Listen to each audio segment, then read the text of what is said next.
सुबह सुबह चाय की दुकान पे मेरा दोस्त मेरे पास बैठा मुझे सलाम किया। उसकी आंखों में आंसू थे। मेरा हाथ पकड़ा रोते हुए बोला, भाई मैं आज खुद को बहुत छोटा महसूस कर रहा हूँ। मैं हैरान था। उसकी कमर पे थपकी दी। अरे ऐसा क्या हो गया शेर को? वो मुझसे नजरें ना मिला रहा था, फिर जोर जोर से रोने लगा। सब लोग उसकी तरफ देखने लगे। मैंने उसको चुप करवाया। अरे पागल, सब देख रहे हैं। वो मेरे सीने से लग गया, रोते हुए बोला, भाई बहनें ऐसी क्यों होती है? मैं सोच में गुम। क्या हो गया तुमको, ऐसा क्यों बोल रहे हो? कहने लगा, भाई पता है बहन की शादी को 6 साल हो गए हैं। मैं कभी उसके घर नहीं गया। ईद शबे बारात कभी भी अब्बू और अम्मी जाते हैं। मेरी बीवी एक दिन मुझसे कहने लगी, आपकी बहन जब भी आती है उसके बच्चे घर का हाल बिगाड़ कर रख देते हैं, खर्च डबल हो जाता है। और तुम्हारी माँ हमसे छुप छुपा कर कभी उसको साबुन की पेटी देती है, कभी कपड़े, कभी सर्फ के डिब्बे और कभी कभी तो चावल का थैला भर देती है। अपनी माँ को बोलो ये हमारा घर है, कोई खैरात सेंटर नहीं। भाई मुझे बहुत गुस्सा आया। मैं मुश्किल से खर्च पूरा कर रहा हूँ और माँ सब कुछ बहन को दे रही है।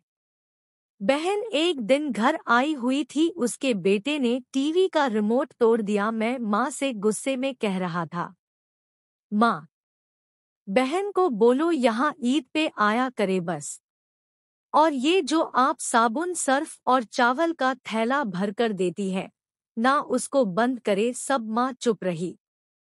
लेकिन बहन ने सारी बातें सुन ली थी। मेरी बहन कुछ ना बोली। 4 बज रहे थे। अपने बच्चों को तैयार किया और कहने लगी, भाई मुझे बस स्टॉप तक छोड़ आओ। मैंने झूठे मुंह कहा, रह लेती कुछ दिन। लेकिन वो मुस्कुराई, नहीं भाई, बच्चों की छुट्टियां खत्म होने वाली है। फिर जब हम दोनों भाइयों में जमीन का बंटवारा हो रहा था तो मैंने साफ इनकार किया, भाई मैं अपनी जमीन से बहन को हिस्सा नहीं दूंगा। बहन सामने बैठी थी, वो खामोश थी, कुछ ना बोली। माँ ने कहा, बेटी का भी हक बनता है। लेकिन मैंने गाली देकर कहा, कुछ भी हो जाए मैं बहन को हिस्सा नहीं दूंगा। मेरी बीवी भी बहन को बुरा भला कहने लगी। वो बेचारी खामोश थी। कोरोना के दिन है भाई, काम काज है नहीं। मेरे बड़े बेटे को टीवी हो गई, मेरे पास उसका इलाज करवाने के पैसे नहीं। बहुत परेशान था मैं।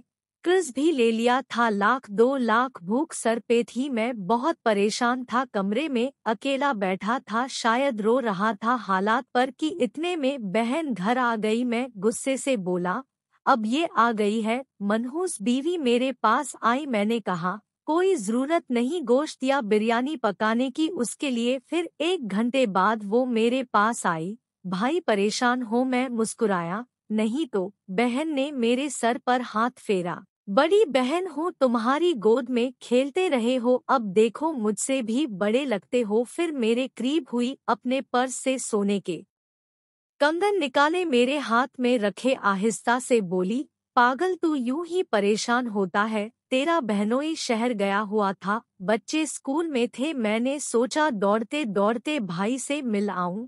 ये कंगन बेचकर अपना खर्चा कर बेटे का इलाज करवा और जा, उठ नाई की दुकान पे जा, बाल बढ़ा रखे हैं, शक्ल तो देख जरा क्या हालत बना रखी है तुमने। मैं खामोश था, बहन की तरफ देखे जा रहा था। वो आहिस्ता से बोली, किसी को ना बताना कंगन के बारे में, तुमको मेरी कसम है। मेरे माथे पे बोसा किया और 1,000 रुपया मुझे दिया, जो 150 के नोट थे, शायद उसकी जमा पूंजी थी। मेरी जेब में डालकर बोली, बच्चों को गोश्त ला देना, परेशान ना हुआ कर, तेरे बहनोई को तनख्वाह मिलेगी तो आऊंगी। फिर जल्दी से अपना हाथ मेरे सर पर रखा उसने, देख तेरे बाल भी सफेद हो गए, अब बाजार जाओ और दाढ़ की बाल बनवा कर आओ। वो जल्दी से जाने लगी। उसके पैरों की तरफ मैंने देखा, टूटी हुई जूती पहनी थी, पुराना सा दुपट्टा ओढ़ा हुआ था। जब भी आती थी वही दुपट्टा ओढ़कर आती। भाई बहन की इस मोहब्बत पर मर गया था मैं। हम भाई कितने मतलब परस्त होते हैं,